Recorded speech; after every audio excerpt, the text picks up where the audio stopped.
Alright. What's up, YouTubers? Your boy, Alyx, man. I am here to review ECW One Night Stand 2006. This was requested by one of my Royal Rumble 2019 contest winners. Goes by the name Madeline Feibush. I think I said your last name right. If I got it wrong, I apologize. But Madeline requested I review this show, and I'm happy she did. I already did a review on ECW One Night Stand 2005. Loved the show, gave it one of my highest grades, and I was supposed to review this show, but I never got around to it. So I thank Madeline for making it happen. So what I want you to do in the comments, if you've seen this show, most of you have, give me your thoughts on it. How does it compare to the first show? What are your favorite matches? What are your favorite moments? Because I'm going to break it all down in this review. And if you haven't seen the show, let me just say this. I recommend you go watch 2005 first before you watch this, if you haven't already. Now, if you're someone who's watched 2005, more than likely you've already seen 2006. But if you somehow have watched 2005 and haven't watched 2006, what are you doing? No, if you do watch it, it will be worth your time. Does it live up to 2005? Many fans will tell you it doesn't. And I agree. It's not quite as good as the first One Night Stand. But, in my opinion, it's definitely a good show. Definitely worth going back and watching if you've already seen it and you want to watch it again, or if you haven't. And I'm going to tell you why. By going through each match, each segment. And then afterwards, you guys can go, this review sucked, or, yay, I agree. So, before we get to that, I want to talk about a guy named Joey Styles. Oh my goodness. Oh my God. So, before we get into the show, Joey Styles did a shoot promo on Raw weeks before this. And it is one of the best in-ring shoot promos to ever happen in a WWE ring. I recommend you go back and watch it. It's on YouTube. You can find it on Daily Motion. I don't know if it's on the network. Somewhere the network. I wouldn't trust the network really because they might bleep some stuff out. Get it raw. Watch it on YouTube. But it was excellent. Excellent way to kick off the rebirth of ECW. Because in my opinion, this did something groundbreaking. Back then in 2006, you didn't have as much access to what happened behind the curtain in WWE. Now, there was internet. I'm pretty sure if you went to some websites, you kind of knew. But not everyone had access to internet as much as we do now. So, people were still kind of blind to how the business was working. And Joey Styles was someone who took that curtain and just tore it down. In terms of commentary, of course. Because before this, we had no idea what commentators went through. We had no idea that Vince McMahon was yelling in the ear of Jim Ross and Jerry the King Lawler and others anytime they said something they wasn't supposed to say. That must be torture. The stranglehold Vince has over those commentators is ridiculous. And he brought up the idea of wrestlers not being referred to as wrestlers because, as you know, WWE wants to be seen as a sports entertainment company. So they're superstars. But that's how it's always been. That's WWF, WWE, period. They've been doing that since the 80s. But Joey Styles was right to call that out. And just basically called the WWE a circus. And basically set in motion what would be the rebirth of ECW or ECWWE. But it was a great promo, and I recommend you go back and watch it. And those of you who have no idea what I'm talking about, trust me, watch the promo. You will not regret it. So, as a result of this promo, Joey Styles, who was the lead commentator, head commentator of Raw, was then removed from that position. Jim Ross came back, and he was transferred over to ECW alongside Tazz. And then they ran the shows, the new rebirth of ECW for, 2 years or so? But regardless, great way to set in motion ECW, One Night Stand 2006, and the rebirth of ECW, WE. We all know how that turns out, but, I mean, it was good at least going back and watching how it all got started. So the runtime of ECW One Night Stand 2006 was 2 hours and 45 minutes. It premiered on June 11th, 2006. Hammerstein Ballroom, the infamous place for all ECW shows in New York City, New York. Oh Lord, New York, one of the most hardcore fans. Help us all. Attendance was 2,460. As I said, commentary was not Jim Ross. I don't think he would have been welcomed. Although, Jim Ross and ECW, that's something to think about. I'm getting ahead of myself. Joey Styles and Tazz was the commentary team on this show. And then the ring announcer was it Stephen DeAngels or Steven DeAngels? I think it was Stephen DeAngels. I never actually got his name. I know about him, but, you know. Yeah, DeAngels, Mr. DeAngels.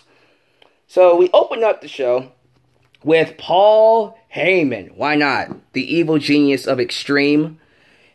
He tells the audience how the tribe of Extreme has risen again. And they're going to pour their Kool-Aid down the throats of a new audience that will learn how it all started here in ECW. And he's right. I mean, we wouldn't have the Attitude Era if ECW didn't exist. Just saying.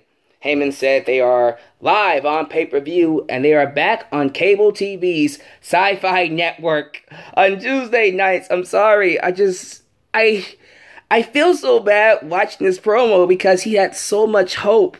He had so much hope that ECW was going to be how it was before all this, and within a matter of months, we realized that this isn't the ECW we grew up with. This is a WWE light version of it, sadly. But we were hopeful.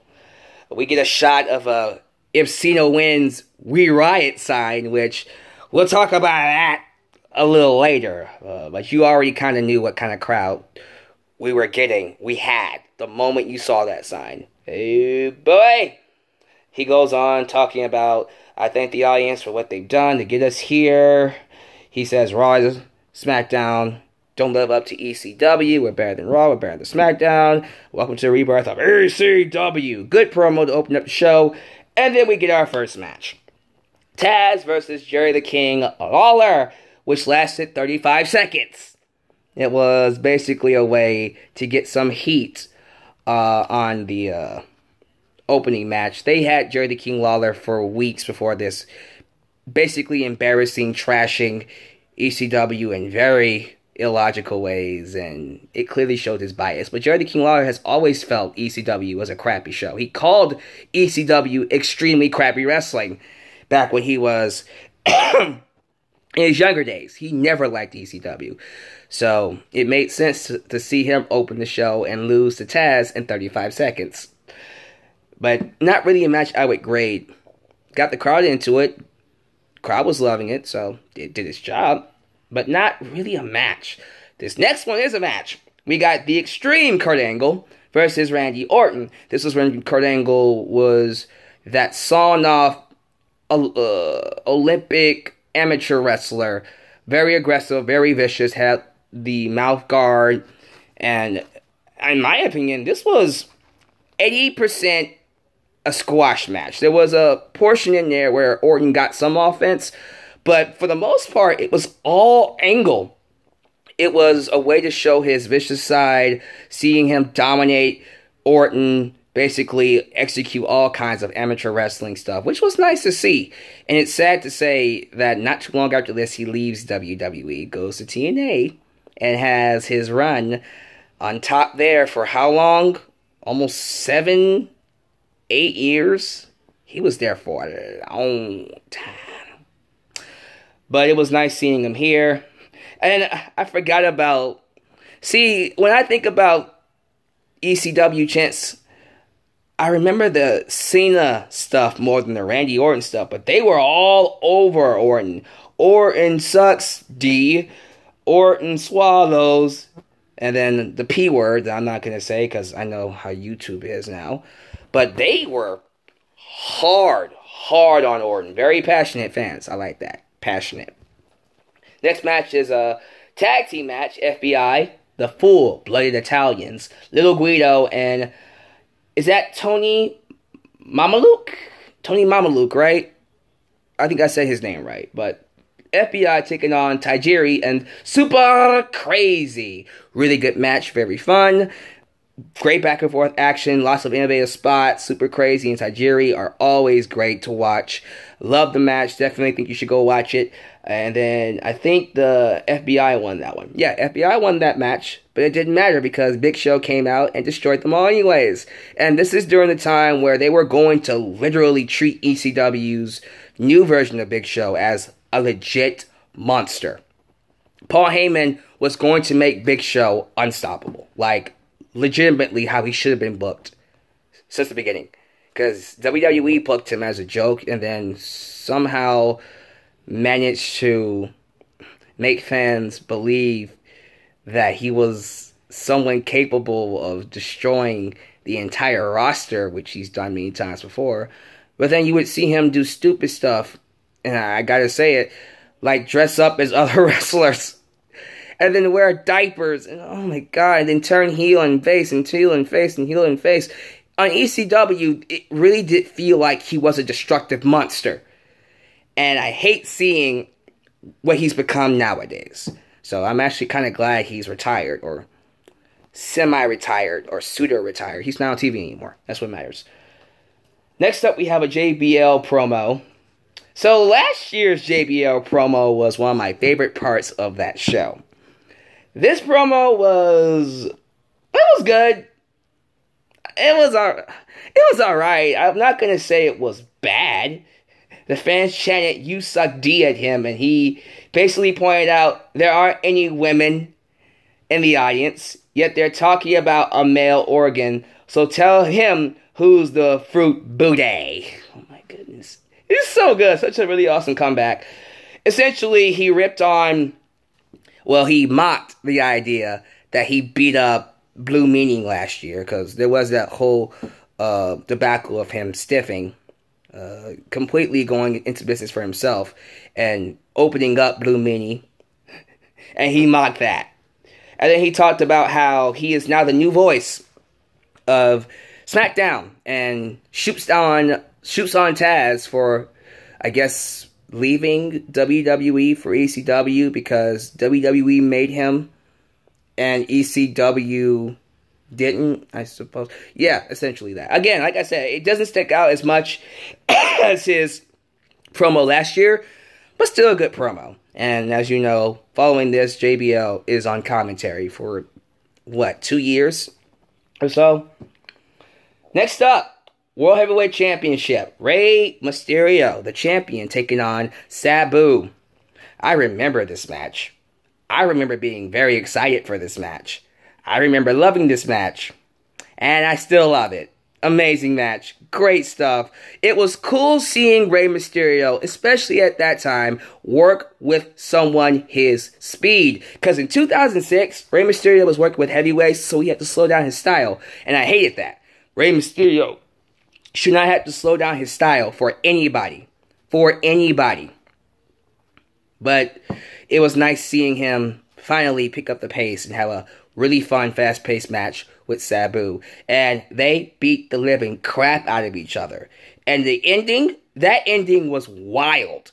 As you guys know, this ends in a no contest when we see Rey Mysterio standing outside the ring on the table. Sabu does the double jump from the chair to the ropes, and then he falls onto Rey Mysterio and brings him down with a DDT onto the table, and they both break through it neck first. Holy crap. Now, someone like me back in the day, I remember being like, oh my god, this is amazing, Joey Styles. Oh my god. Nowadays, I'm like, Jesus, that's dangerous. Jesus, see how desensitized I am to the business now? Jesus Christ, that was a dangerous spot. I'm shocked that, well, I don't know if Sabu didn't suffer any injuries, but Rey Mysterio just went back to work that very next week. I don't know how he did it, but that spot was dangerous. It was a good move to end it on a double KO or a stoppage because it protects both wrestlers, and it got the crowd all kinds of hype. So definitely one of my favorite matches of the night. Not my favorite, but one of them. My favorite match is the next match. That is a intergender 6-man Extreme Rules match. Terry Funk, Tommy Dreamer, and Beulah taking on Edge, Mick Foley, and Lita. Now, around this time, Mick Foley was a villain. He was a heel. He had a match with Edge at WrestleMania. Edge beat him. Mick Foley went crazy and called, because of his pride, called that the greatest hardcore match in WWE history, WrestleMania history, which kind of is, really. And he knew that time was ticking. Oh, God, my career's getting ready to end. So, out of pride, out of selfishness, he rode the coattails of Edge to remain relevant. And, you know, it was refreshing to see Mick Foley in that role. We've always seen him lovable, for the most part. We've seen him be a heel before. Excellent heel. Not saying he can't be a heel. But for the most part, we've only seen Mick Foley do babyface stuff. And that's what got him over. Mankind, Cactus Jack, even a little bit of Dude Love. But here on ECW One Night Stand, before the match started, Mick Foley, with a busted eye, said that he did sell out. Because they were telling him, the audience was telling him, you sold out. You sold out. He's like, yep, I did sell out. I sold out Madison Square Garden. Really good comeback. And then my favorite part was, I want to give some love to a visionary and true creative genius. Let's hear it for Stephanie McMahon. Long live the Alliance. I laughed. I still laugh when I go back and listen to that promo.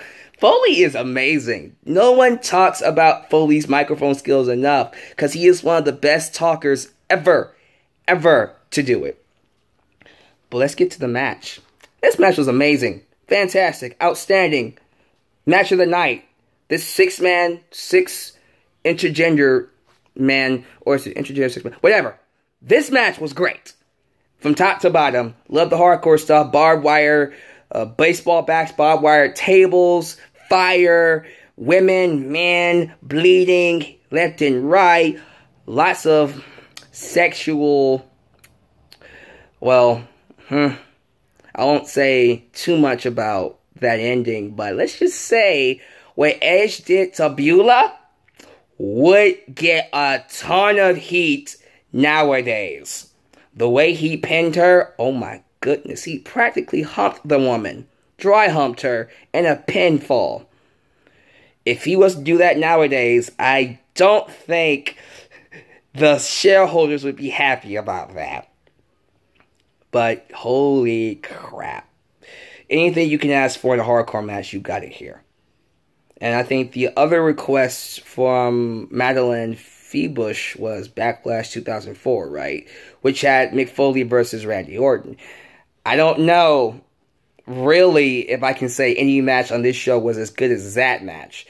Like, if I was to compare Orton, Mick Foley's hardcore match at Backlash 2004 to anything on this show, there is something I can say was better than that match. I would definitely say Foley and Randy Orton had one of the best hardcore Extreme Rules type matches, period. And the story building up to that match was fantastic. So I can't really put anything above it. But this was a fantastic match, absolutely. And we would see Edge later on in the show in a very surprising way. This next match, I had nothing to say. Balls Mahoney taking on Masato Tanaka. Masato Tanaka. I think I said your name right, hopefully. But Balls beat him real quickly. He used his infamous chair, the whole balls,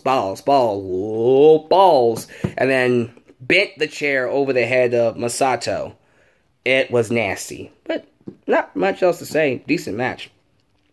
Oh, can't forget about this. So before the main event, we had Eugene go out there, and he was a living troll. He trolled the hell out of that audience. It was hilarious. I want to hug you. I want to hug you. I want to hug you. I want to hug Sandman. And everybody's like, oh my God, go away. Which, Look, in 2006, everybody hated Eugene. They loved him in 2004. By 2006, they were just like, get off my TV screen, please. So he was perfect for Sandman to use as a whipping body. Because Sandman showed up with his candlestick in hand and beat the piss out of Eugene. It was awesome. It was amazing. So yeah, we got that. Main event time. WWE Championship. John Cena taking on Mr. Money in the Bank Rob Van Dam, who cashed it in on this night. Let's start off with the introduction of this match, which basically consisted of John Cena throwing his t-shirt at the audience and then throwing it back at him. Not once, not twice, not 3 times, not 4 times, 5 times. And at one point, you're just like, John, just stop. Stop, bro. Just keep your shirt. And my favorite one was, it was a black guy in the front row who wiped his butt with John Cena's shirt, threw it back at John, and flipped him the bird. It was hilarious. It was awesome. That crowd was, if you ever ask me when the John Cena hate truly started, some of you are going to say WrestleMania 22. I think it was this night. And the thing is, WWE never did anything about it. It stayed with Cena. It became a permanent part of his character. John Cena, from that point forward, from this show on, never recovered from the hate he got. It became a part of Cena. And that's a damn shame, man. That is still something I feel WWE could have used to their advantage. If they was to just turn him heel, he wouldn't be as hated. If they would have just used that heat to make something else out of him, I don't really think fans would have hated him all those years later. But they were stubborn. They were stubborn with Cena being a babyface. They refused to turn him. They came up with all kinds of excuses, and it never, ever happened. And that's a damn shame. Let's talk about these anti-Cena chants. We got F you Cena. We got Cena swallows. We got you can't wrestle. We got same old shite. We got overrated. We got Cena sucks cock. We got a-hole. I'm sick, by the way, in case you can't figure it out. And then, of course, the infamous thank you Edge chant for helping Rob Van Dam beat Cena. And what was a good match. I thought Cena worked his role as the villain, the, I guess, temporarily placed villain of the match. I thought he did pretty well against Rob Van Dam. The crowd was the highlight of the match. I thought that was basically the only reason this match was even half as good. Because if it was just a regular match with an average crowd, I don't think it'd be as good. I think the crowd makes this match a lot more better than what it is. But Cena ended up losing. Thanks to Edge's interference, who speared him through a table. Rob Van Dam wins the WWE Championship finally. And also gets christened as the new ECW champion not too long after that. So he walked around with 2 belts, which was really, really cool. But this was a good moment for Rob Van Dam. He deserved this. It was a great match for him to win that title in front of an ECW crowd, in front of all his family and fans and friends. Great night for Rob Van Dam. And without question, future Hall of Famer. Definitely should go into the Hall of Fame one day. So, yeah, ECW One Night Stand 2006. Good show overall. Again, doesn't live up to the standard of 2005. But if you watch it, I guarantee you, you will like it. So give me your thoughts about it down below. Hope you enjoyed my review. And this is your boy, The X-Man, signing off right here in The X-Man's World. I will see you guys next time. I'm out. Peace.